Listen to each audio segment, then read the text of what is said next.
ஏசாயா தீர்க்க தரிசனத்தின் புஸ்தகம் 6ஆம் அதிகாரம் அதனுடைய 8வது வசனத்தை நான் வாசிக்கிறேன். ஏசாயா 6:8.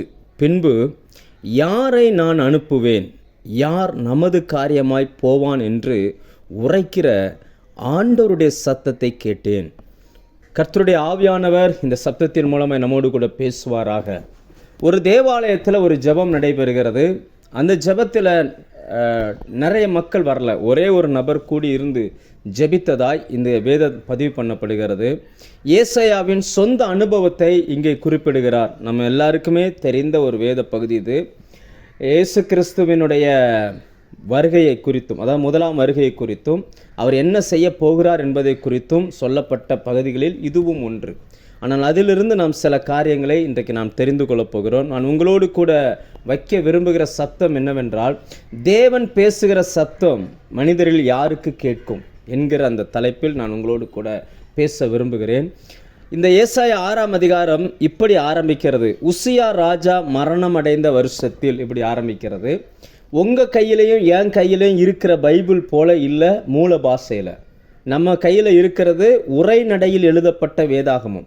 ஆனால் ஒரிஜினலாக ஏசாயா எழுதி வைத்த, ஏசாயா தீர்க்கதரிசியின் மூலமாய் எழுதி வைத்த அந்த தோல் சுருள்கள், அல்லது ஏசாயா தீர்க்கதரிசியின் மூலமாக எழுதப்பட்ட ஒரிஜினல் வேதாகமம் கர்த்தரிடத்துலேருந்து கேட்டு பெற்றது உரைநடையில் எழுதப்பட்ட புத்தகம் அல்ல. அது ஒரு கவிதை புத்தகம். அது ஒரு ஹீப்ரு பைபிள் நீங்கள் யூஸ் பண்ணிங்கன்னா தெரியும். இதே போல் ஃபுல்லாக சென்டென்ஸ் முடியாது. இப்போ நமக்கு சென்டரில் நடுவில் ஒரு கோடு போட்டு அப்படி ஆரம்பித்து எழுதியிருக்கிறாங்களே, இப்படி இருக்காது.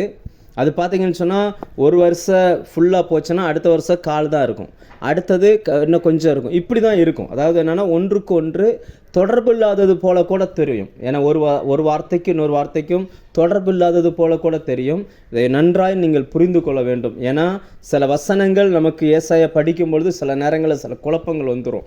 ஏன்னா முந்தின வசனம் ஒரு மாதிரி இருக்கும், பிந்தின வசனம் இன்னொரு மாதிரி இருக்கும், நடுவில் வேறு மாதிரி இருக்கும்.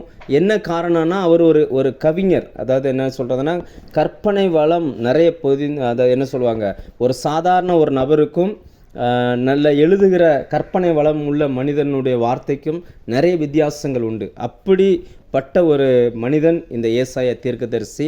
தேவன் தெரிந்து கொண்ட தலைமை தீர்க்கதரிசியாய் கர்த்தர் அவரை மாற்றி வைத்திருந்தார். அப்போ இந்த இடத்துல அவர் சில காரியங்களை சொல்ல விரும்புகிறார். நான் இன்றைக்கு உங்களோடு கூட உசியா ராஜா மரணமடைந்த வருஷத்தில் என்று எழுதியிருக்கிறபடினால் இவர் 4 ராஜாக்களுக்கு தீர்க்க தரிசனம் உரைக்கிறார். ஏசாயா 1ஆம் அதிகாரம் 1ஆம் வசனம் வாசிச்சிங்கன்னா 4 ராஜாக்கள் தீர்க்க தரிசனம் சொல்கிறார்.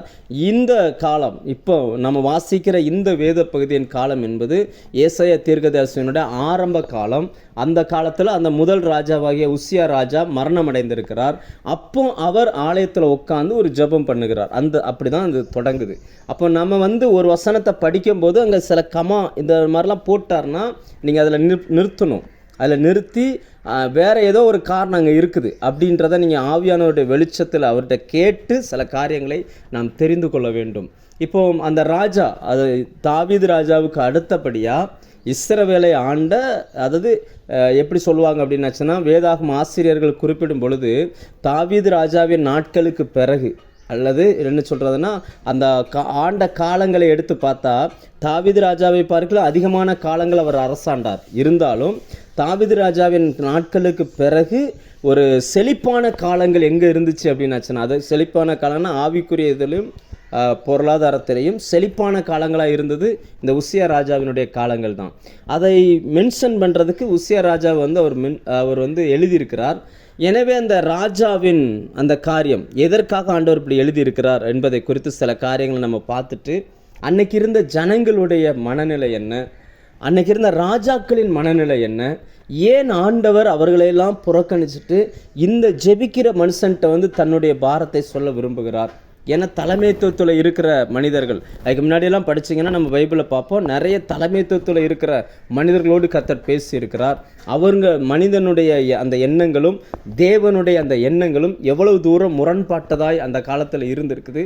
இன்னைக்கு நாம் வாழுகிற இந்த காலகட்டத்திலையும் ஜனத்தின் மேல் அதிபதியாய் வைத்திருக்கிற, அதாவது ஜனத்தின் மேல் அதிபதியாய் உயர்த்தப்பட்டிருக்கிற அது வெறும் செக்குலர் வேர்ல்டு மட்டும் இல்லை, ஆவிக்குரிய உலகத்திலையுமே ஆத்துமாக்களின் மேலே அதிபதியாய் வைத்திருக்கிறதான சில மனிதர்களுடைய மனநிலை என்ன கண்டிஷனில் இருக்குது, இந்த சத்தத்தை கேட்கிற நம்முடைய மனநிலை என்ன கண்டிஷனில் இருக்குது, ஏன் நிறைய நேரங்களில் நாம் கேட்கிற வார்த்தைகள் தேவ வார்த்தைகள் தானான்ற சந்தேகம் நமக்குள்ளே வருது என்கிற சில காரியங்களுக்கு கர்த்தர் இன்றைக்கு பதில் தருவாராக. இந்த உசியா ராஜாவை குறித்து 2 நாளாகவும் 26ஆம் அதிகாரத்தில் எழுதப்பட்டிருக்கிறது. அதிலிருந்து சில காரியங்களை நம்ம பார்ப்போம். அந்த ராஜாவின் நாட்கள் எப்படி இருந்துச்சு, இன்னைக்கு ஆண்டவர் உங்களையும் என்னையும் ராஜாக்களும் ஆசாரியர்களும் தான் புதிய ஏற்பாடு சொல்லுகிறது.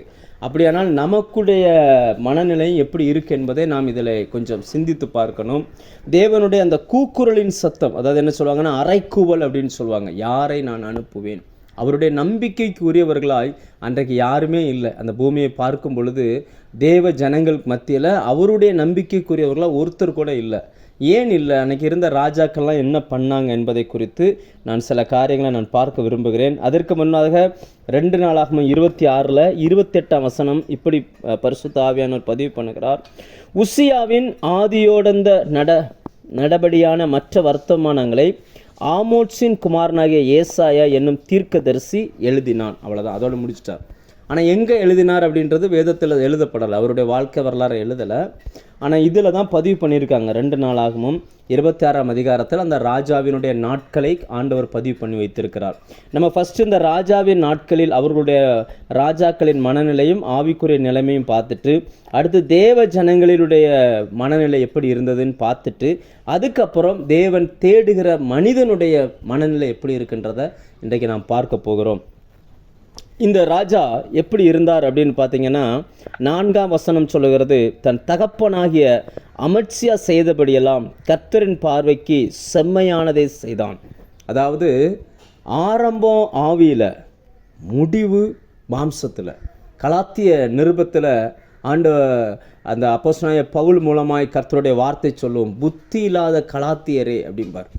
ஆவியில் ஆரம்பிச்சுட்டு மாம்சத்தில் முடிக்க போகிறீங்களா அப்படிம்பார்.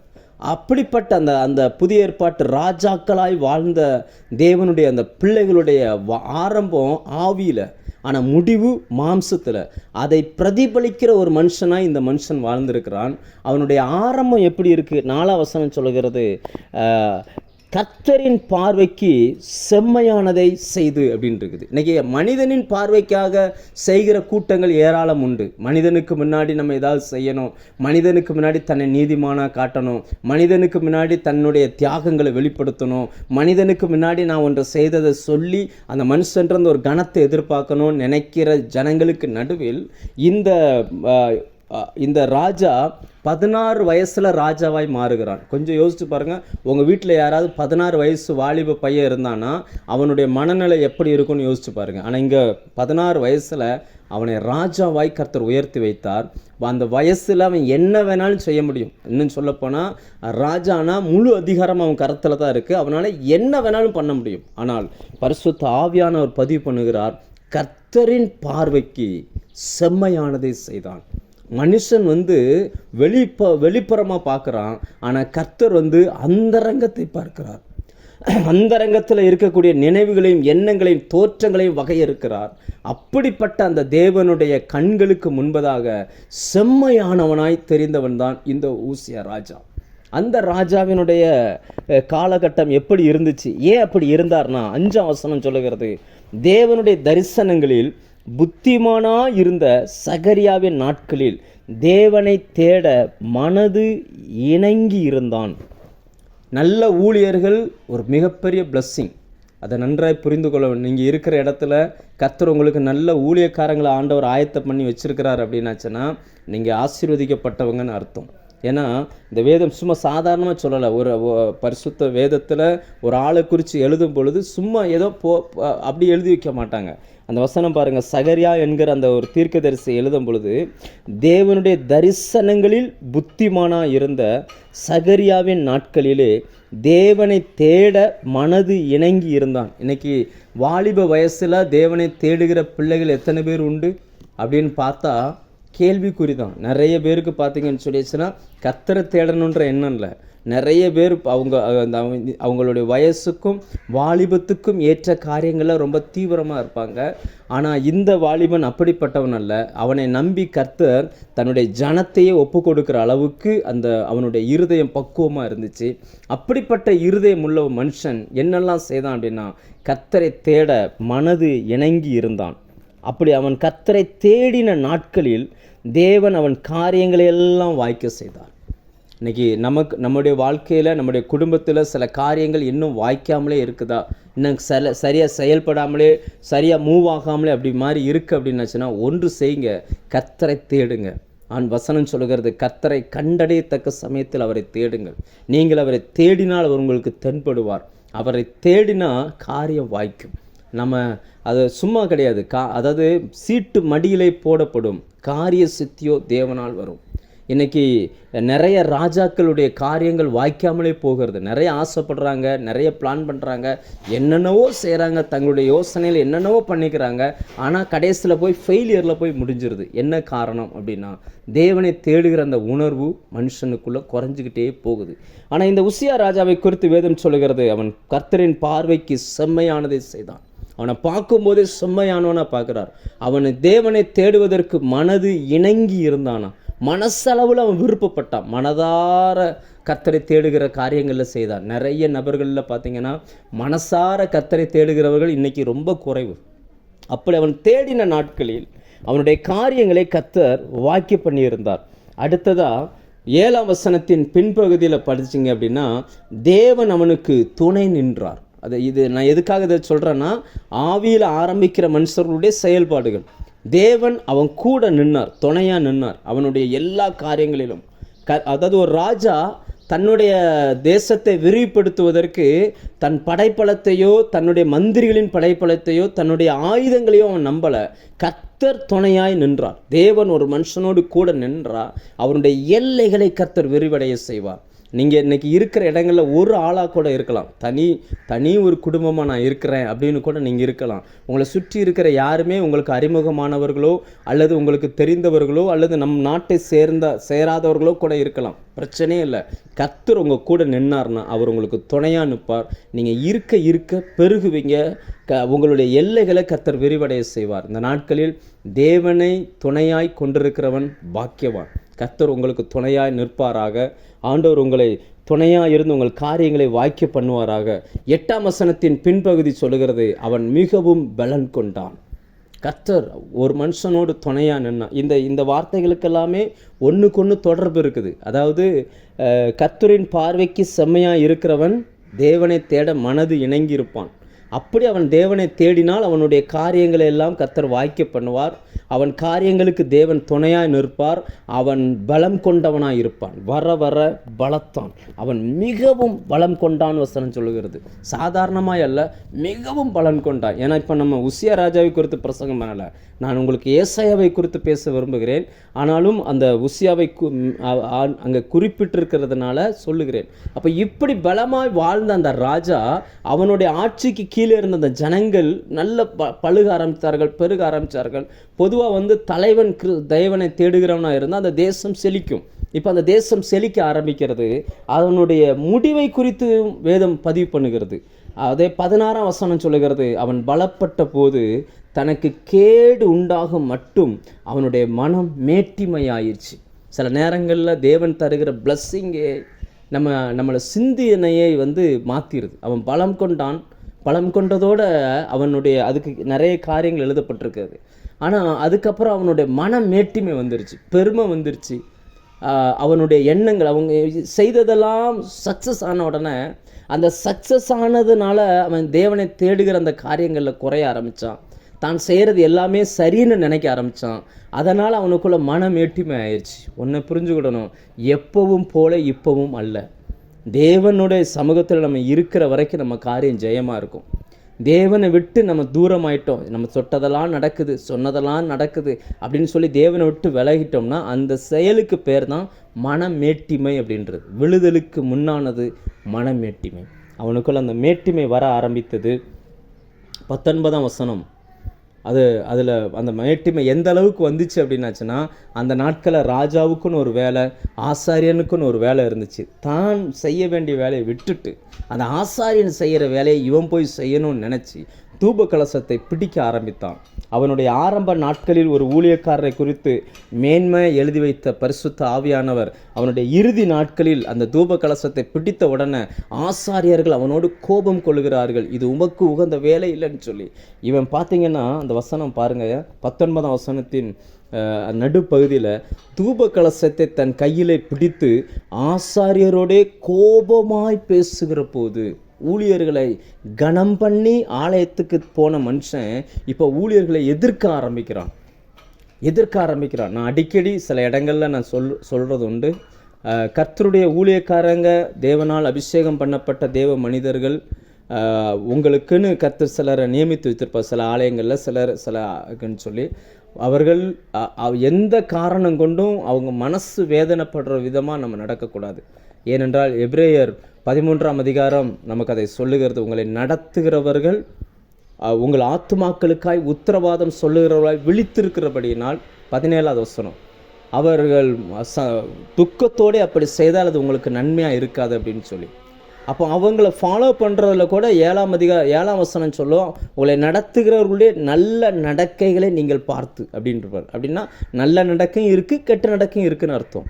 அதனால் நமக்கு கெட்ட நடக்கையை மட்டுமே பார்த்துக்கிட்டு அது சரியில்லை, இது சரி, நான் அப்படி செய்வேன்னா ஒரு காலமும் சொல்லக்கூடாது. அவனுடைய வீழ்ச்சிக்கு காரணம் மன மேட்டிமை வந்தது.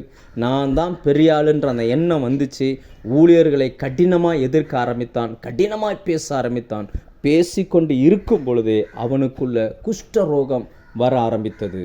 21ஆம் வசனம், உசியா தன் மரணமடையும் நாள் மட்டும் குஷ்டரோகியாக இருந்து கர்த்தருடைய ஆலயத்துக்கு புறம்பாக்கப்பட்டபடியினால் ஒரு தனித்த வீட்டிலே குஷ்டரோகியாக வாசம் பண்ணினான். யோசிச்சு பாருங்க, ஆரம்பம் ஆவியில், முடிவு மரணத்தில். எப்படிப்பட்ட ஒரு வாழ்க்கை! வாலிப வயசில் இருக்கும்போது தேவனால் உயர்த்தப்பட்ட மனுஷன் வயது ஆக ஆக அந்த மெச்சூரிட்டி, அந்த முதிர்ச்சி, அந்த ஆவிக்குரிய தன்மை வந்திருக்கணும்ல. ஆனால் எல்லாமே போய் இப்போ மாம்சத்தில் போய் முடிக்கிறார். மாம்சத்தில் முடிக்கும் பொழுது கடைசி நாட்கள் தனித்த வீட்டில், ஒருவரும் இல்லாமல், ஒருவரும் பேச்சு துணைக்கு இல்லாமல், ஒரு வீட்டுக்குள்ளே, அந்த வீட்டில் அரெஸ்ட் பண்ணது போல அப்படியே இருந்து அங்கேயே மரித்து போனான். இதுதான் அந்த ராஜாவினுடைய சரித்திரம். அந்த ராஜாவினுடைய மனநிலை இதுதான். இப்படிப்பட்ட அந்த ராஜா மரித்த அந்த வருஷத்தில் இனி எங்களுக்கு யார் ராஜான்னு உட்காந்து இவர் அழுதுகிட்டு இருக்கிறார். இவர் உட்காந்து ஜெபம் பண்ணிக்கிட்டு இருக்கிறார். அப்போ சில நேரங்களில் நம்ம யாருக்காக இன்றைக்கி ஜெபிக்கிறோன்றது ரொம்ப ரொம்ப முக்கியம். எப்படி ஜெபிக்கிறோம், யாருக்காக ஜெபிக்கிறோன்றது ரொம்ப ரொம்ப முக்கியமான ஒரு காரியமாக இந்த நாட்களில் பார்க்கப்படுகிறது. அன்னைக்கு அந்த ராஜாவினுடைய அந்த வீழ்ச்சிக்காக, அந்த விழுந்து போன அந்த ராஜாவின் நாட்களில் உட்காந்து ஏசாயா அழுதுகிட்டு இருக்கிறார். இப்போ தேவன் தன்னை வெளிப்படுத்த ஆரம்பிக்கிறார். ரெண்டாவது, அன்றைக்கு வாழ்ந்த ஜனங்களுடைய மனநிலை எப்படி இருந்துச்சு அப்படின்னு பார்த்தீங்கன்னா, அதுக்கு 6ஆம் அதிகாரத்துக்கு முந்தின அதிகாரங்களில் ஏசாயா தீர்க்கதரிசியின் மூலமாய் தேவன் சில காரியங்களை பேசுவார். அதில் குறிப்பாக இந்த 5ஆம் அதிகாரத்தில் ஜனங்களுடைய சில மனநிலைகளை மட்டும் நான் உங்களுக்கு வேகமாய் காட்ட விரும்புகிறேன். ஒரு 6 வசனத்தில் ஐயோ ஐயோ ஐயோ ஐயோன்னு வரும். அப்படின்னா அர்த்தம் என்னென்னா, தேவனால் ஐயோ என்று சொல்லும் வாழ்வு வாழ்ந்தார்கள். தேவனே இவங்களுக்கெல்லாம் ஆபத்து வரப்போகுதுன்னு சொல்கிற அளவுக்கு அவங்களுடைய வாழ்க்கை இருந்துச்சு. ஒரு ராஜா எப்படி வாழுகிறார் பாருங்க, அந்த ராஜாவுக்கு கீழே இருக்கிற ஜனங்கள் எப்படி வாழுகிறார்கள். சில காரியங்களை நான் உங்களுக்கு காண்பித்து தருகிறேன். 8ஆம் வசனம், 5ஆம் அதிகாரம் 8ஆம் வசனம், தாங்கள் மாத்திரம் தேசத்தின் நடுவில் வாசமாய் இருக்கும்படி மற்றவர்களுக்கு இடமில்லாமல் போக மட்டும் வீட்டோடே வீட்டை சேர்த்து வயலோடே வயலை கூட்டுகிறவர்களுக்கு ஐயோ. அதாவது ஒரு வீடு இருக்குது, இன்னொரு வீடு பக்கத்தில் இருக்கிற அந்த வீட்டையும் வாங்குவோம், அதுக்கு அடுத்த வீட்டையும் வாங்குவோம்னு நினைக்கிற தப்பு இல்லை. ஆண்டவர் அந்த அர்த்தத்தில் இதை சொல்லலை. முக்கியமான வார்த்தை என்ன அப்படின்னாச்சுன்னா, தாங்கள் மாத்திரம் தேசத்தின் நடுவில் வாசமாக இருக்கும்படி. அதனுடைய நோக்கம் என்ன அப்படின்னாச்சுன்னா, நம்ம மட்டும்தான் வாழணும், மற்றவங்க யாருமே வாழக்கூடாது அப்படின்னு அவங்க நினைக்கிறாங்க. நான் மட்டுமே இருந்தால் போதும் அப்படின்னு அவங்க நினைக்கிறாங்க. அப்படிப்பட்ட அந்த நிலைமையை தேவன் விரும்பவே இல்லை. இன்றைக்கி நாம் அந்த சுயநலமான அந்த எண்ணங்களை கர்த்தர் ஒரு நாளும் விரும்பலை. நான் மட்டுமே வாழணும், நான் மட்டுமே எல்லாமே செய்யணும், எனக்கு நான் மட்டும்தான் பூமியில் இருக்கணும் அப்படின்ற அந்த எண்ணம். அவர் சொல்கிறார் தான் மட்டுமே வாழ வேண்டும். அந்த ஜனங்கள் வந்து அந்த அந்த மோசமான அந்த ராஜாவின் கீழே வாழ்ந்ததுனால அவங்களுடைய எண்ணங்கள் எல்லாம் எவ்வளோ சுருங்கிருச்சு பாருங்கள். இன்றைக்கி வந்து பார்த்திங்கன்னு சொன்னால் யாரை பற்றியுமே கவலை இல்லை. சில இடங்களில் சில வருடங்களுக்கு முன்னாடி கூட நான் ஒரு சாட்சி இப்போ சமீபத்தில் ஒரு 6 மாதங்களுக்கு முன்னாடி கூட ஒரு சபையில் ஒரு சாட்சி கேள்விப்பட்டேன். எங்களுடைய தலைமை சபையிலேருந்து ஒரு சாட்சி சொல்லியிருந்தாங்க. என்னென்னா, அப்பா இறந்து போனார். அப்பாவினுடைய அடக்கத்திற்கு வருவதற்கு பையனுக்கு மனசு இல்லை. அவர் கடைசியில் வேறு வழி இல்லாமல் அந்த அப்பாவுடைய தம்பி, அவங்க சித்தப்பா, கட்டாயமாக நீ வந்து தான் ஆகணும், நீ வந்த பிறகு தான் அடக்கம் பண்ணுவேன்னு சொல்லிவிட்டு அவரை ஃப்ரீசர் பாக்ஸில் வச்சுட்டாங்க. அவர் 3 நாள் கழித்து வருகிறார். 3 நாள் கழித்து வந்து அப்பாவை அடக்கம் பண்ணுறாங்க. அடக்கம் பண்ணால் அம்மா மட்டும்தான் இருக்குது. இப்போ இவர் ஃபாரினில் இருக்கிறதுனால அம்மா மட்டும்தானே இருக்குது. இப்போ அந்த அம்மா நினைக்கிறாங்க, சரி நம்ம தனியாக தானே இங்கே இருக்கிறோம், பையன் கூட போய் இருந்துடலான்னு சொல்லி. அப்போ இந்த பையன் அம்மா கிட்ட, உன்னைய நான் கூப்பிட்டு போயிருந்தேம்மா, நான் அங்கே யூஎஸ்ஏல தானே இருக்கிறேன், நான் உன்னை கூட்டிகிட்டு போயிருந்தேன் அப்படின்னு சொல்லி இருந்த அந்த வீடெல்லாம் ஒரு 1.25 கோடிக்கு மேலே இருந்திருக்கும். வீடெல்லாம் விற்றாச்சு. இப்போ இந்த அம்மா நினச்சிக்கிட்டு இருக்காங்க, நம்ம வந்து யூஎஸ் போகிறோம் அப்படின்னு சொல்லி வீடெல்லாம் விற்றுட்டு கொண்டுட்டு போய் ஒரு முதியோர் இல்லத்தில் சேர்த்துட்டு, நான் போயிட்டு மருமகளை எல்லாம் பேசி ஒழுங்கு பண்ணிட்டு ஒரு 3 மாதம் கழித்து உன்னை கூட்டிகிட்டு போகிறேன் அப்படின்னு சொல்லிட்டு பணத்தெல்லாம் வாங்கிட்டு ஒரு ஃப்ளைட் ஏறிட்டார். ஃப்ளைட் ஏறி இங்கே வர அந்த யூஎஸ் வரக்கூடிய அந்த கேப்பில் அந்த அம்மா பார்த்தீங்க அப்படின்னாச்சுன்னா, அந்த துக்கத்தை நினச்சி, தன் கணவன் இழந்தது ஒரு புறம், 2வது தான் பார்த்து வளர்த்த பிள்ளை, நானும் என் கணவனும் வாழ்ந்த அந்த வீட்டில் கடைசி வரைக்கும் என்னை வாழ விடாமல் அந்த இடத்தையும் விற்று பணத்தையும் எடுத்துகிட்டு இப்படி போயிட்டானேன்னு அந்த துக்கம் தாங்க முடியாமல் இறந்து போச்சு. அவர் அங்கே போய் இறங்கி வீட்டில் சந்தோஷமாக போகிறாரு. ஏன்னா எல்லாத்தையும் அங்கே இருந்து இந்தியாவிலேருந்து எல்லாத்தையும் நான் கொண்டு வந்துட்டேன், என்னை நான் மனைவியும் பிள்ளைகளுமா சந்தோஷமாக இருக்கான்னு மைண்ட் செட்டில் அங்கே போனால் அந்த மனைவி சொல்லியிருக்குது, உங்கள் அம்மா இறந்துட்டாங்க அப்படின்னு சொல்லி. இப்போ யோசிச்சு பாருங்கள், எதுக்காக இதை சொல்கிறேன் அப்படின்னா, தான் மாத்திரம் வாழ வேண்டும், யாரை பற்றி நீங்கள் கவலை இல்லை. ஆனால் கிறிஸ்தவ வாழ்க்கை என்பது அப்படி அல்ல. அதனால தான் ஆண்டவர் ஒரு ஓமை சொன்னார். ஒருவன் எருசலேமிலிருந்து எரிகோவுக்கு போகிற வழியில் கள்ளர் கையில் ஆகப்பட்டான். ஒரு ஆசாரியன் போகிறான், ஓரமாக போகிறான். ஒரு லேவியன் போகிறான், அவனும் ஓரமாக போகிறான். ஆனால் ஒதுக்கப்பட்டவன் சொல்லக்கூடிய சமாரியன் மட்டும் அவனுக்கு உதவி செய்கிறான், அவனை தூக்குகிறான், அவனை கொண்டுட்டு போய் சத்திரத்தில் சேர்க்கிறான், தன் பணத்தை அவனுக்கு செலவழிக்கிறான். இப்படி இருங்கன்னு சொல்லி கர்த்தர் நம்ம கற்றுக் கொடுத்துருக்கிறார். அன்னைக்கு இருந்த ஜனங்களுடைய மனநிலை என்னென்னா, தான் மாத்திரம் வாழணும். இன்னைக்கு அநேகருடைய ஜெபங்கள் எப்படி இருக்குது? நம்ம மாத்திரம் வாழணும்னு இருக்குதா? நம்ம எல்லாருக்காகவும் ஜெபிக்கிறோமா? மனதார ஜெபிக்கிறோமா? இந்த காரியத்தை கொஞ்சம் சிந்திச்சு பார்க்கணும். அப்படி இல்லைன்னா ஆண்டவர் அப்படிப்பட்டவர்களுக்கு ஐயோன்னு சொல்லுகிறார். அடுத்ததாக 11வது வசனத்தில் பார்த்தீங்கன்னா, சாராயத்தை நாடி அதிகாலமே எழுந்து மதுபானம் தங்களை சூடாக்கும்படி தரித்திருந்து இருட்டி போகும் அளவும் குடித்து கொண்டிருக்கிறவர்களுக்கு ஐயோ அப்படின்றார். அப்படின்னா அர்த்தம் என்ன? அதிகாலமே எழும்புகிறார்கள். யார் இவர்கள்? தேவ ஜனங்கள், தேவனை தேடுகிற தேசத்தில் இருக்கிறவர்கள், அந்த உசியா ராஜாவின் கீழ் வாழ்ந்த ஜனங்கள். இவர்கள் அதிகாலமே எழும்புகிறார்கள், தேவனை தேடுவதற்கல்ல, மதுபானத்தினால் தங்களை சூடாக்கி கொள்வதற்கு. அப்படின்னா அர்த்தம் என்ன அப்படின்னாச்சுன்னா, அவர்களுக்கு ஒரு போதை இருந்துச்சு. இன்றைக்கி தேவ ஜனங்கள் மத்தியில் ஒரு போதை இருக்குது. சிலருக்கு வந்து பார்த்திங்கன்னா போதைகள் நிறைய. என்ன எப்படி சொல்கிறதுனா, ஒரு எக்ஸாம்பிளுக்கு சொல்கிறேன். நிறைய வாலிப பிள்ளைகள் நாங்கள் பார்க்குறதுனால சொல்கிறேன், நிறைய வாலிப பிள்ளைகள் எந்திரிச்ச உடனே செல்ஃபோனை பார்ப்பான். அங்கே ஆரம்பிக்கிற அவனுடைய பயணம் முடி லாஸ்ட்டு தூங்குற வரைக்கும் அந்த செல்ஃபோன்லேயே தான் அவனுடைய காலங்கள் ஓடிக்கிட்டு இருக்கும். இன்றைக்கி நிறைய பேர் சாப்பிடாமல் கூட இருந்துருவாங்க, செல்ஃபோன் ரீசார்ஜ் பண்ணாமல் இருக்க முடியாது. சிரிக்கணும்னா அதை பார்த்தா சிரிக்கிறான், சந்தோஷமாக இருக்கணும் அதை பார்த்தா சந்தோஷமாக இருக்கிறான், ஒன்றை கற்றுக்கொள்வதற்கு அதை பார்த்தா கற்றுக்கொள்கிறான். அது தவறுன்னு நான் சொல்ல வரல. ஆனால் மெயின் மேட்ரு என்னென்னா, யாரை எழுந்த உடனே யாரை தேடணும். ஆனால் இங்கே வசனம் என்ன சொல்லுகிறது? சாராயத்தின் அடி அதிகாலமே எழுந்து அப்படின்றான். அதிகாலமே எந்திக்கிறான்.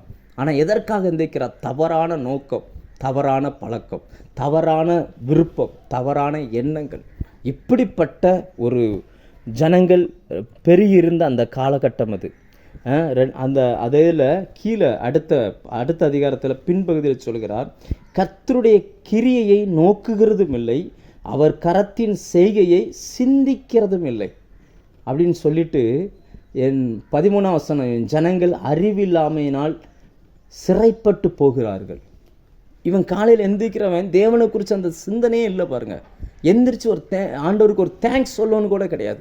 இப்படிப்பட்ட மனிதர்கள் நிரம்பி இருக்கிற காலகட்டம். அன்னைக்கு மட்டும் இல்லை, இன்னைக்கும் அப்படிப்பட்ட காலகட்டங்கள் வாழுகிறார்கள். அப்படிப்பட்ட அந்த ஜனங்கள், தேவ ஜனங்களை அந்த ஆண்டவர் நம்மளை பாதுகாத்திருக்காரே, உதவி செஞ்சிருக்காரே, எதுவுமே இல்லை. அவன் காலையில் எந்திரிக்கணும், தனக்கு போதை தருகிற ஒன்றை தேடணும், தன்னுடைய போதையிலே அவன் வாழணும். சிலருக்கு புகழ் ஒரு போதை, சிலருக்கு பார்த்தீங்கன்னு சொல்லியாச்சுன்னா பணம் ஒரு போதை, சிலருக்கு அவங்களுடைய ஜாப் ஒரு போதையாக இருக்குது. என்னவோ, ஆனால் காலையிலிருந்து படுக்கிற வரைக்கும் அவனுடைய நோக்கமெல்லாம் எதுனா மதுபானத்தினால் தன்னை சூடாக்குறான். அப்படின்னாச்சுன்னா அவனை சார்ஜ் பண்ணுறதுக்கு வேற ஒன்று தேவைப்படுகிறது. அது இல்லைன்னா இவர் இயங்க மாட்டார். அப்படிப்பட்ட ஒரு சூழ்நிலையில் இவங்க இருக்கிறாங்க. அப்படிப்பட்ட ஜனங்கள். 3வது பார்த்தீங்கன்னா 19ஆம் வசனத்தின் பின்பகுதியை வாசிக்கிறோம். அதில் என்ன சொல்கிறாங்கன்னா, நாம் அறியும்படி, அதாவது அந்த ஃபுல்லாக வாசிக்கிறேன், நாம் பார்க்கும்படி அவர் தீவிரித்து தமது கிரியை சீக்கிரமாக நடப்பிக்கட்டும் என்றும், இஸ்ரவேலின் பரிசுத்தருடைய ஆலோசனையை நாம் அறியும்படி அது சமீபித்து வரட்டும் என்றும் சொல்லுகிறவர்களுக்கு ஐயோ. அப்படின்னா என்னன்னா, என்ன சொல்ல இந்த வசனம் என்ன சொல்ல வருது அப்படின்னாச்சுன்னா, அடுத்தவனுக்கு ஜட்ஜ்மெண்ட் வரணும், அதை என் கண்ணு பார்க்கணும் அப்படின்னு ஒரு கூட்டம் நம்பிக்கிட்டு இருக்குது. நாம் பார்க்கணும், தேவனுடைய வார்த்தை இவனுக்குள்ளே எப்படி நிறைவேறுதுன்னு நான் பார்க்கணும் அப்படின்னு நினைக்கிறாங்க. அதாவது என்னென்னா, கர்த்தர் அவனை அடிக்கணும், அதை நான் பார்க்கணும், கர்த்தர் அவனுடைய கிரியை கெடுக்கணும், அதை நான் பார்க்கணும் அப்படின்ற ஒன்று, மனுஷனுடைய அந்த வீழ்ச்சியை பார்க்கணும்னு நினைக்கிறாங்க. அப்படிப்பட்ட காரியங்களை செய்கிறவர்களுக்கு ஐயோ அப்படின்னு சொல்லுங்க. அன்னைக்கு இருந்த அந்த ஜனங்கள் அப்படி இருந்திருக்கிறாங்க. அதாவது என்னென்னா, வாய் பேசுது, அன்பை பேசுது, இருதயத்தில் கசப்பு வச்சுருக்கிறாங்க. ஒரு மனுஷனுடைய வளர்ச்சியை பார்க்கணுன்னு விரும்பப்படலை, ஒரு மனுஷனுடைய வீழ்ச்சியை பார்க்கணுன்னு ஆசைப்படுகிறார்கள். அப்படிப்பட்ட ஜனங்கள் அந்த நாட்களில் வாழ்ந்திருக்கிறாங்க. 4வது பார்த்தீங்க அப்படின்னா 20ஆம் வசனம், தீமையை நன்மை என்றும் நன்மையை தீமை என்றும் சொல்லி இருளை வெளிச்சமும் வெளிச்சத்தை இருளுமாய் பாவித்து கசப்பை தித்திப்பும் தித்திப்பை கசப்பும் என்று சாதிக்கிறவர்களுக்கு ஐயோ. இதில் 3 வார்த்தைகள் ரொம்ப முக்கியமானது. சொல்கிறது, தீமையை நன்மை என்று சொல்கிறது, நன்மையை தீமை என்று சொல்கிறது, அடுத்து பாவிக்கிறது, அதை அனுபவிக்கிறது, கடைசியாக சாதிக்கிறது.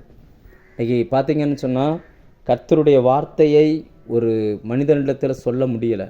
ஆனால் அதே நேரம் அரசியலாகட்டும் மற்ற காரியங்களாகட்டும் சொல்லி சாதிக்கிறார்கள். தான் செய்கிறது சரியாக தப்பான்னு தெரில, பிடிவாதம் பிடிப்பதுன்னு சொல்லுவாங்க இல்லையா, அப்படிப்பட்ட அந்த மனநிலையில் வாழுகிற ஒரு கூட்டம் இதெல்லாம் நடந்துக்கிட்டு இருக்குது. 5வது ஒரு மக்கள் கூட்டத்தை இங்கே அவர் பதிவு பண்ணுகிறார்.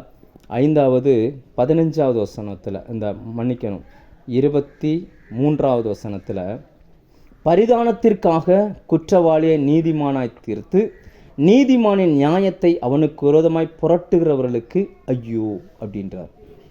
அவங்க என்ன பண்ணுறாங்க அப்படின்னாச்சுன்னா, தங்கள் பார்வையில் அவர்கள் வாழுகிறார்கள். ஜட்ஜ்மெண்ட் எப்படி கொடுக்குறாங்க அப்படின்னா, தனக்கு என்ன தோணுதோ அதை வச்சு ஜட்ஜ்மெண்ட் பண்ணுறாங்க. உண்மை நிலவரம் வேறு. ஆனால் இவங்க உண்மை நிலவரத்தை தெரிந்து கொள்வதே இல்லை. அவங்களுக்கு கண்ணுக்கு என்ன படுதோ அதை வச்சு நியாயம் தீர்க்கிறார்கள். இப்படிப்பட்டவர்கள் வாழ்ந்த காலம் அது. கடைசியாக இன்னொரு மக்கள் கூட்டத்தையும் அவர் பேசுகிறார். 24ஆம் வசனம், அதில் பின்பகுதியை மட்டும் வாசிக்கிறேன். கர்த்தருடைய வேதத்தை வெறுத்து இஸ்ரவேலுள்ள பரிசுத்தருடைய வசனத்தை அசட்டை பண்ணினார்களே. 6வது ஒரு கூட்டம் இருந்துச்சு. அந்த கூட்டத்துக்கு வசனம் வேண்டாம், ஆண்டவர் வேண்டாம், கர்த்தருடைய வார்த்தை வேண்டாம், அப்படி வாழ்கிற ஒரு கூட்டம். இது அன்னைக்கு வாழ்ந்த ஜனங்களின் மக்களுடைய அந்த மனநிலை. அந்த மக்களுடைய அந்த மனநிலை இப்படி இருக்குது. இப்படிப்பட்ட அந்த சூழ்நிலையில் தேவன் பார்க்கிறார், அந்த ராஜாவை பார்க்கிறார். ராஜாவின் மனநிலை வேறாக இருக்குது. ஜனங்களை பார்க்கிறார், ஜனங்களின் மனநிலை வேறாக இருக்குது. இப்போ ஆலயத்துக்குள்ளே வருகிறார். அந்த 6ஆம் அதிகாரத்தின் முதல் வசனத்தை வாசிக்கிறேன். உசியா ராஜா மரணமடைந்த வருஷத்தில் ஆண்டவர் உயரமும் உன்னதவுமான சிங்காசனத்தின் மேல் வீற்றிருக்க கண்டேன். இப்போ அந்த 2 ஜனக்கூட்டத்தை புறக்கணித்துட்டு ஆலயத்துக்குள்ளே வருகிறார். ஆலயத்துக்குள்ளே வந்து பார்த்தா ஏசாயா அந்த ராஜாவுக்காகவும் அந்த ராஜாவின் கீழ் இருந்த ஜனங்களுக்காகவும் ஜெபம் பண்ணி கொண்டிருக்கிறார். இனி ஆளுகை எங்கிருந்து வரும், எப்படி வரும்னு சொல்லி. அப்போ அந்த தீர்க்கதரிசியினுடைய அந்த மனநிலையை மாற்றுவதற்கு தான் இந்த தரிசனம் அங்கே எழுதப்பட்டிருக்கிறது. இப்போ தேவனை அவர் பார்க்கிறார், உயரமும் உன்னதவுமான சிங்காசனத்தில் வீற்றிருக்க கண்டேன். நம்ம எல்லாருமே கர்த்தருடைய ஆலயத்துக்கு போகிறவர்கள், கர்த்தரை ஆராதிக்கிறவர்கள். ஆனால் ஆலயத்தில் கர்த்தர் உயரமும் உன்னதவுமாய் வீற்றிருக்கிறாரா? இன்னைக்கு எத்தனையோ சபைகளில் பார்த்தீங்கன்னா மனித ஞானம் வீற்றிருக்கிறது, மனுஷனுடைய திறமைகள் வீற்றிருக்கிறது, இசைகள் வீற்றிருக்கிறது, மனிதர்களுடைய யோசனைகள் இருக்கிறது. கர்த்தர் அங்கே இருக்கிறாரா? இது முக்கியமான சில காரியங்களை பரிசுத்த ஆவியானவர் அங்கே மென்ஷன் பண்ணுகிறார். ஏனென்றால் தேவன் ஒரு ஆலயத்தில் உயரமும் உன்னதமாக இருந்தால் அங்கே என்ன இருக்கும்? அடுத்த வார்த்தை சொல்லுகிறது, அவருடைய வஸ்திர தொங்கலால் தேவாலயம் நிறைந்து இருந்தது. எந்த இடத்துல கர்த்தர் இருக்கிறாரோ, நீங்கள் கட்டடத்தை விட்டுருங்க, சத்தத்தை கேட்கிற நீங்களும் நானும் கர்த்தருடைய ஆலயம். வேதம் சொல்லுகிறது நீங்களே தேவனுடைய ஆலயம் அப்படின்னு சொல்லி. இன்னைக்கு நமக்குள்ள, நம்மளுடைய இருதயத்தில், நம்முடைய நினைவில், நம்முடைய சிந்தனையில் கர்த்தர் உயர்ந்திருக்கிறாரா? எந்த சிந்தனை உயர்ந்திருக்கிறது? நம்ம திறமை உயரமாக இருக்குதா? அல்லது நம்மளுடைய எண்ணங்கள், நம்முடைய பழக்க வழக்கங்கள், நம்முடைய அறிவு, நாம் கற்றுக்கொண்ட அந்த கற்ற வித்தைகள் இது அதிகமாக இருக்குதா? தேவன் உயரமும் உன்னதமான சிங்காசனத்தில் இருக்கிறாரா? எப்படி கண்டுபிடிப்பது? அடுத்த வசனம் அடுத்த வார்த்தை சொல்லுகிறது, அவருடைய வஸ்திர தொங்கலால் தேவாலயம் நிறைந்திருந்தது. அந்த வஸ்திர தொங்கல் வேதத்தில் குறிப்பிடப்பட்டிருக்கிற முக்கியமான சத்தியங்களில் ஒன்று. ஏன்னா இப்போ அதை ஏற்கனவே போன வருஷத்துக்கு முந்தின வருஷம் ஆசரிப்பு கூடாரத்தை குறித்து நம்ம இதில் தொடர்ச்சியாக படிக்கும் பொழுது, அந்த இளநீல நூலை குறித்து பேசும் பொழுது நம்ம இதை குறித்து நாம் கற்றுக் கொடுத்துருந்தோம். எத்தனை பேருக்கு அது நினைவு இருக்குன்னு தெரியலை. பொதுவாக இஸ்ரவேலர்கள் வஸ்திரங்களை எப்படி செய்ய வேண்டும் என்று தேவன் அவர்களுக்கு ஒரு மாடலை கொடுத்துருந்தார். நீங்கள் என்னாகமும் 15ஆம் அதிகாரம் எடுத்தீங்கன்னா அதில் 38ஆம் வசனத்திலிருந்து அப்படி வரும். அதாவது இஸ்ரவேல் ஜனங்களுடைய ட்ரெஸ் கோடு எப்படி இருக்கணும். ஏன்னா தேவன் தன்னுடைய ட்ரெஸ் கோடு போலவே அவங்களுக்கு கற்றுக் கொடுத்தார். ஆண்டவர் மோசையை பார்த்து சொல்லும் பொழுது அந்த ஆசரிப்பு கூடாரம் அது சார்ந்த சில காரியங்களை சொல்லும் பொழுது, மலையில் உனக்கு காண்பிக்கப்பட்ட மாதிரியின்படி இதை செய்யணும் அப்படிம்பார். அப்படி தான் ஒரு ஆசாரின் ட்ரெஸ் இருக்கும். அதை பிரதிபலிக்கிற மாதிரி தான் ஜனங்களுடைய அந்த ட்ரெஸ் கோடு இருக்கும். மேலே என்ன கலர் இருக்கணும், நடுவில் என்ன கலர் இருக்கணும், அடியில் என்ன கலர் இருக்கணும், எந்த நூலினால் அந்த வஸ்திரம் செய்யப்பட்டிருக்கணும், இது எல்லாமே இருக்கும். அந்த வஸ்திரத்தின் தொங்கலால் தேவாலயம் நிரம்பி இருந்துச்சான். மார்க் 5ஆம் அதிகாரத்தில் நம்ம பார்க்குறோம், அங்கே 12 வருடமாய் பெரும்பாடுள்ள ஒரு பெண் இருந்தாள். அந்த 12 வருஷம் அந்த பெண்ணுடைய அந்த பிரச்சனையை வெளியில் சொல்ல முடியாது. மருத்துவர்களால் மிகுந்த உபத்திரவங்களை சந்தித்த பெண், வெளியில் சொல்ல முடியாத பிரச்சனை, சொன்னாலும் மனுஷனுக்கு புரியாது, அதை உணர்ந்து கொள்ளுகிற உணர்வுள்ளவர்கள் கிடையாது. இஸ்ரவேலில் 3 பிரச்சனையில் வாழவே முடியாது. ஒன்று குழந்தை இல்லாமல், ரெண்டாவது பார்த்திங்கன்னா குஷ்டரோகம், மூணாவது கர்ப்பப்பைக்கு அடுத்த பிரச்சனை, அதாவது மென்ஸ்ட்ரல் ப்ராப்ளம். இப்படி இருக்கிறவங்க அதாவது அதை தீட்டாய் பார்ப்பார்கள். இந்த பெண்ணுக்குள்ளே 12 வருஷமாக அந்த அந்தரங்க பிரச்சனை, 12 வருஷமாக வெளியில் சொல்ல முடியாத பிரச்சனை. வெளியில் யார்கிட்டையாவது சொன்னாலும் இந்த பெண்ணை தான் குற்றம் சொல்லுவாங்க. அப்படிப்பட்ட அந்த பெண் தனக்குண்டான எல்லாவற்றையும் விற்று வைத்தியத்தை கொடுத்தாள். வைத்தியர்களால் மிகவும் வேதனைப்பட்டாள். இன்றைக்கும் நம்ம நிறைய பேர் மருத்துவர்களால், மருத்துவமனைகளால், மருந்துகளால் கஷ்டப்படக்கூடிய ஒரு கூட்ட ஜனங்கள் இந்த பூமியில் வாழ தான் செய்கிறாங்க. அவங்களுக்கெல்லாம் ஒரே தீர்வு என்ன தெரியுமா? அந்த வேதவசனம் மார்க் 5ஆம் அதிகாரம் படித்து பாருங்கள்.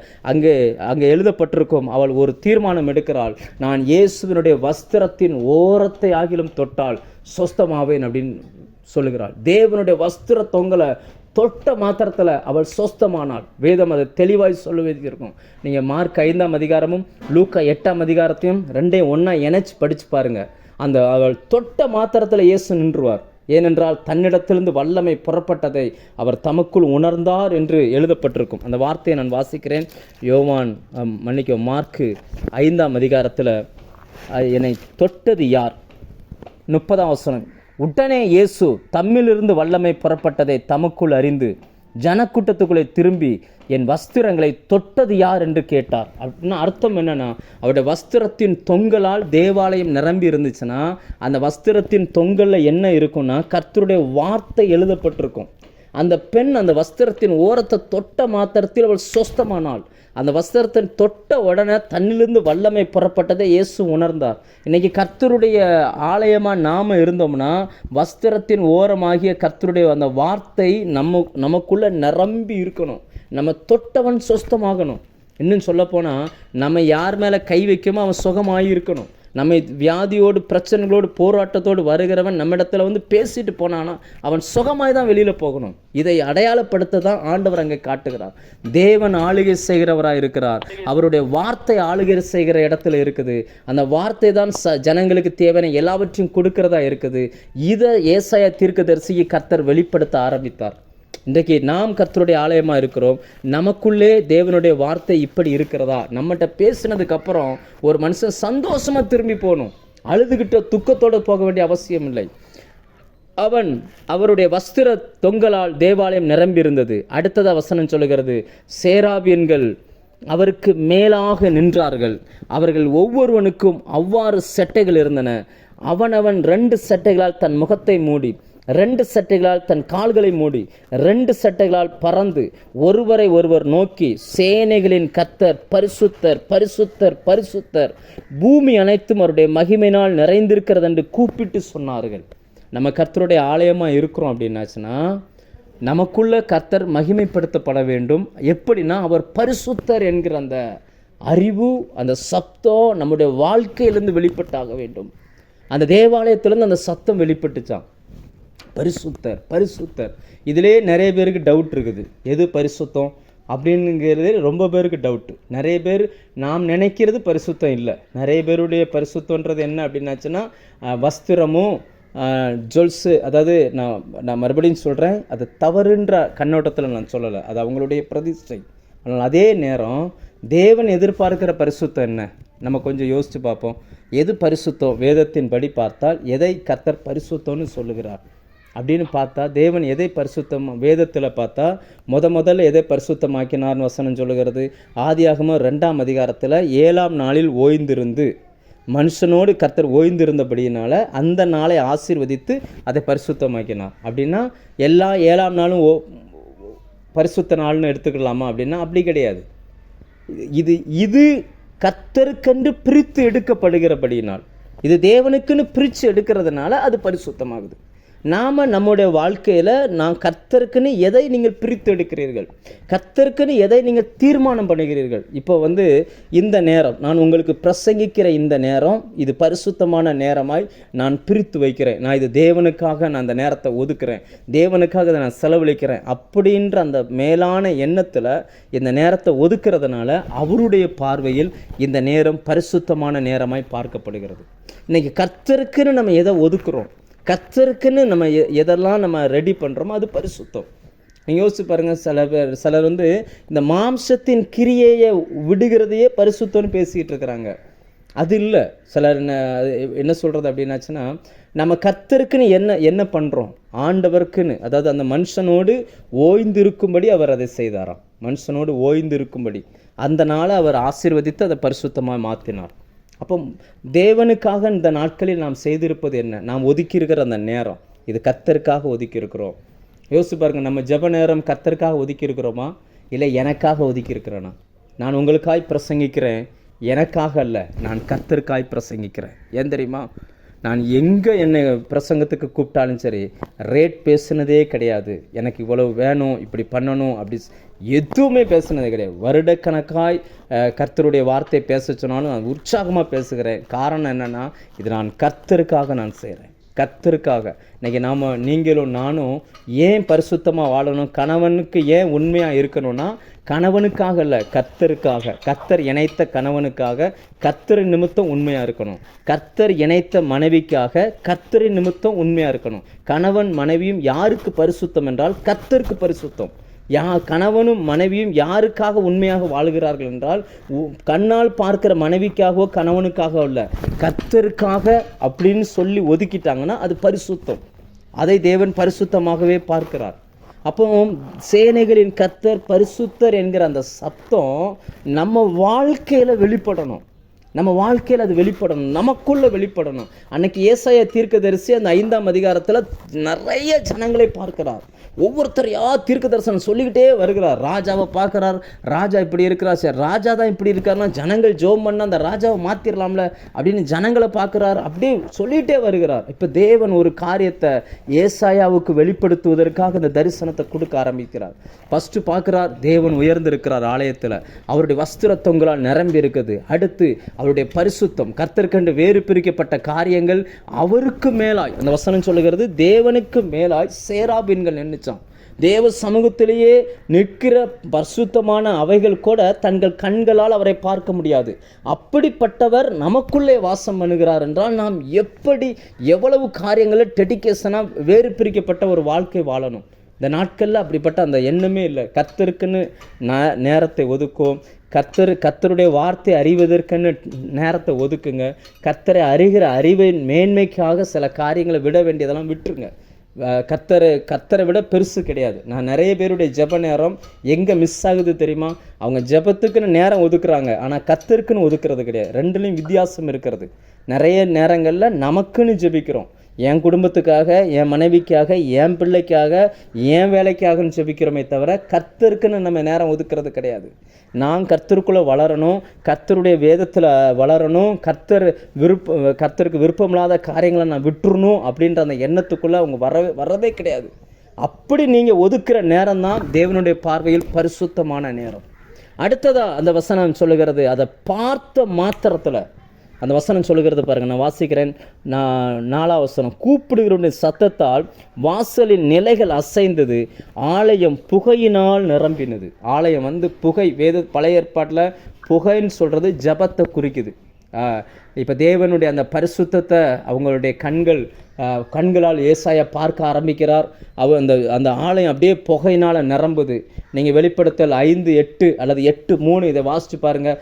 பூமியில் பண்ணுகிற பரிசுத்தவான்களுடைய ஜெபம் பரலோகத்துக்கு வரும் பொழுது தூப புகையோடு அப்படி எழும்பி வருமா. புகையோக அந்த தூப கலசத்தை பிடித்திருக்க கண்டேன், அது பரிசுத்தவான்களுடைய ஜெபமே அப்படின்னு எழுதப்பட்டிருக்கும். இப்போ அப்படி அந்த பரிசுத்தத்தை பார்த்த உடனே இவர் அந்த ஜெபிக்க ஆரம்பிக்கிறார்.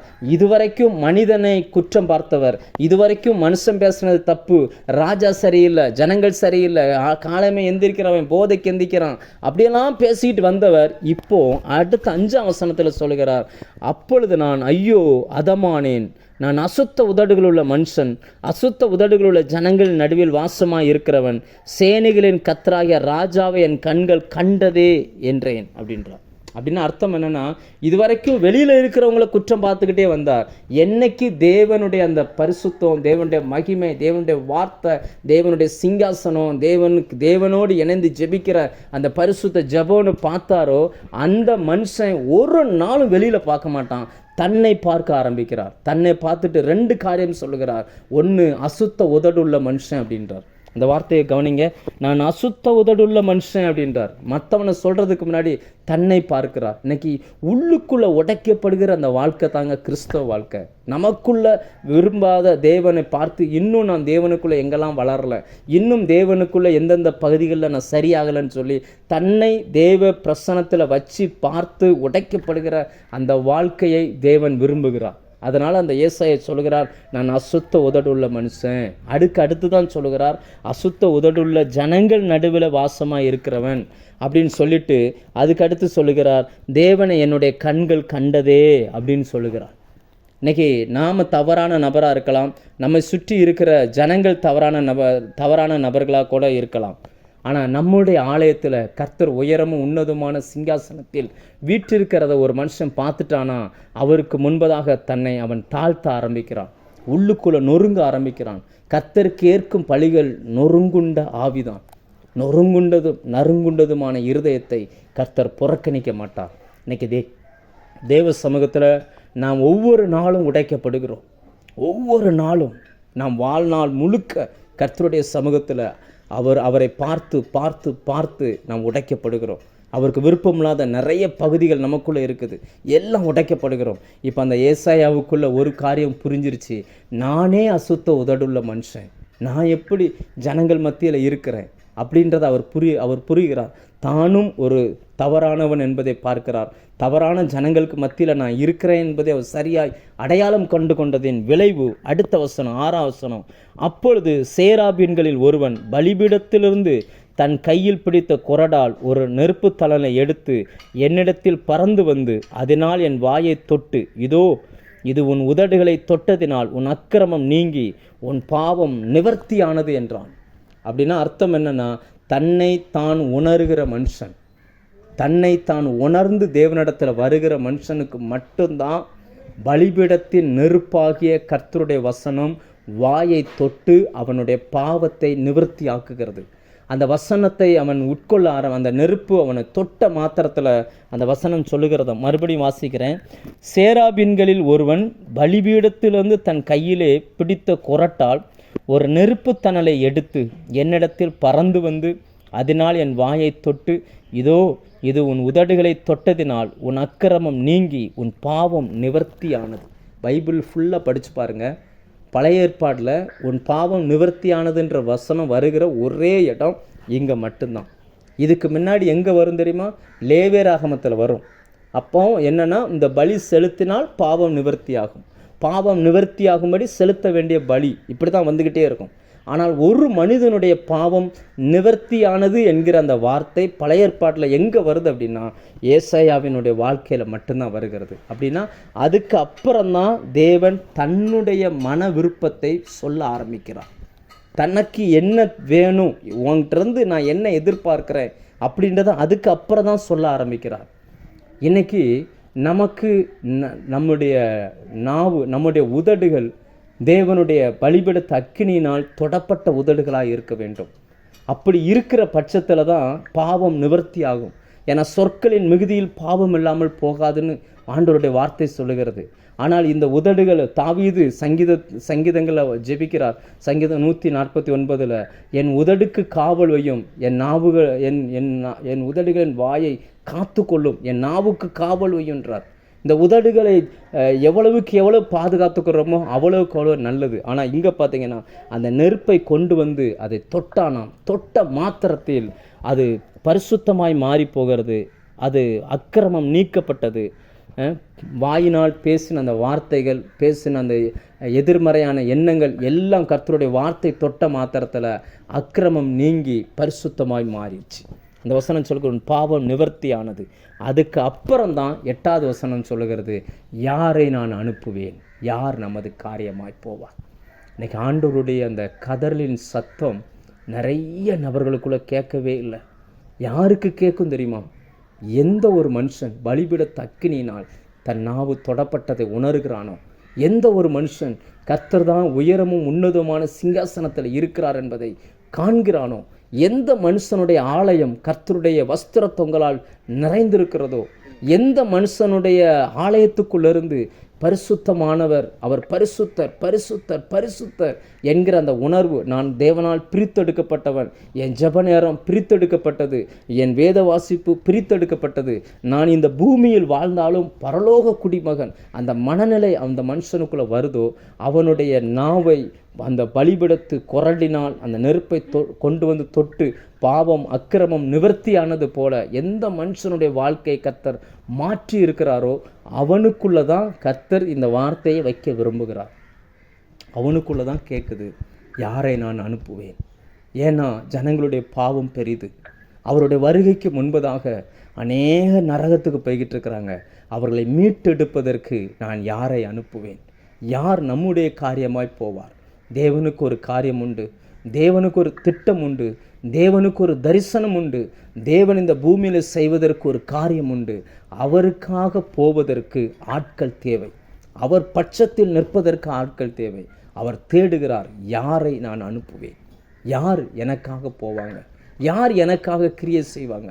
இன்றைக்கி நீங்கள் இருக்கிற இடங்களில் உங்களால் கர்த்தருக்காக கிரியை செய்ய முடியும். நீங்கள் வேலை பார்க்குற இடத்துல கர்த்தருக்காக கிரியை செய்ய முடியும். நீங்கள் பழகிற சொசைட்டியில் கர்த்தருக்காக கிரியை செய்ய முடியும். இன்றைக்கி நாம் சில நேரங்களில் ஊழியம் செய்யலாம். யாருக்காக செய்கிறோம்? ஆண்டவருக்காக செய்கிறோமா? அவர் சொல்லுகிறார், யாரை நான் அனுப்புவேன், என் காரியமாக யார் போவா? ஆண்டவருக்குள்ள இருதயத்தில் இருந்து அந்த ஏக்கத்தை பாருங்கள். நம்ம அந்த ஏசாயா ராஜாவையும் ஜனங்களையும் பார்த்துக்கிட்டே இருந்தாரே தவிர யாருடைய தீர்க்கதரிசி நான் என்பதை அவர் மறந்தே போயிட்டார். நான் யாருக்கு முன்னாடி நிற்கிறேன்றதை மறந்துட்டார். எப்போ தேவனை பார்த்தாரோ அந்த செகண்டில் அப்படியே தன்னை தேவனுக்கு சரண்டர் பண்ண ஆரம்பித்தார்.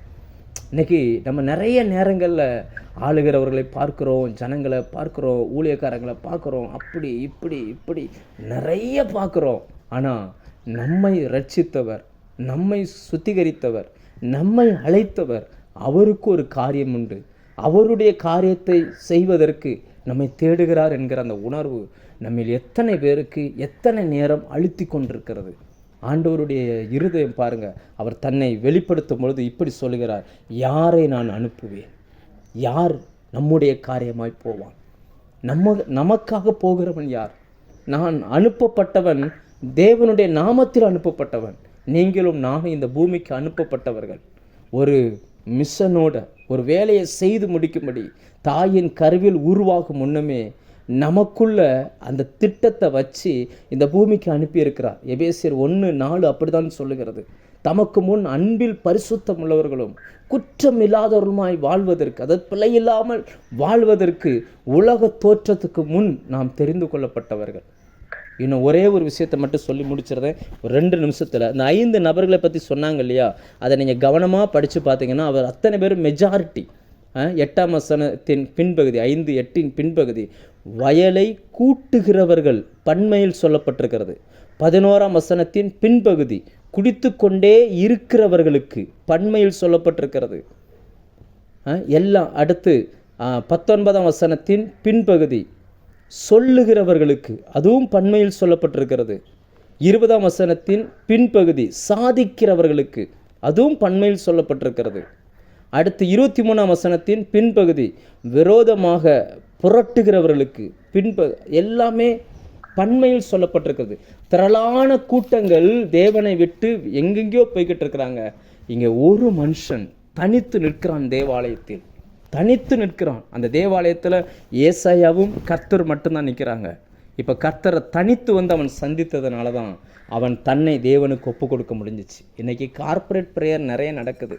6 மணி நேரம், 8 மணி நேரம், 10 மணி நேரம் அப்படி செயின் ப்ரேயர் கண்டினியூஸாக நடக்குது. ஆனால் தேவன் எதிர்பார்க்கறது தேவனுக்கு முன்பதாய் தனித்து நிற்கிற மனுஷன், தேவனோடு தனித்து நிற்கிறவன், தேவனோடு காத்திருக்கிறவன், தேவனோடு உட்கார்ந்துருக்கிறவன், கர்த்தருடைய வார்த்தையை வாசித்து வாசித்து வாசித்து நான் இன்னும் சரியாகலை, இன்னும் எனக்குள்ள குறை இருக்கு என்பதை பார்த்து அந்த வசனத்தின்படி தன்னை சுத்திகரித்து கொள்ளுகிற ஒரு மனுஷனை கர்த்தர் தேடுகிறார். அவனுக்குள் தன்னுடைய வார்த்தையை வைக்க விரும்புகிறார். நான் யாரை அனுப்புவேன்? யார் என்னுடைய காரியமாய், அவருடைய காரியமாய் போகிறவர்கள் யார்? இந்த காலை வேளையில் நீங்கள் பண்ணுகிற ட்ராவல் உங்களுக்காகவா, கர்த்தருக்காகவா? நீங்கள் வேலைக்கு போகலாம், உங்கள் மேலே ஒரு அழைப்பை கர்த்தர் வச்சார். அந்த அழைப்புக்காக தான் உங்களுக்கு ஒரு குடும்பத்தை கொடுத்தார்.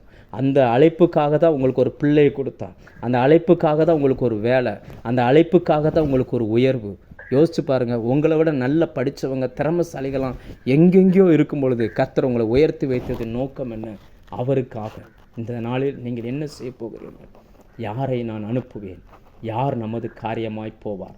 பரலோகத்தின் அந்த கதறல் சத்தம் உங்கள் இருதயத்தைக்குள்ளே துணிப்பதாக. நாம் இருக்கிற இடங்களில் நீங்கள் சாட்சியாய் வாழுங்க. அதுவே போதும் மற்றவர்கள் ரட்சிக்கப்படுவதற்கு. தேவன் நம்மிடத்தில் வேறு ஒன்றையும் கேட்கலை. அவருக்காக வாழுங்க, அவருக்காக பேசுங்க, அவருக்காக செயல்படுங்க.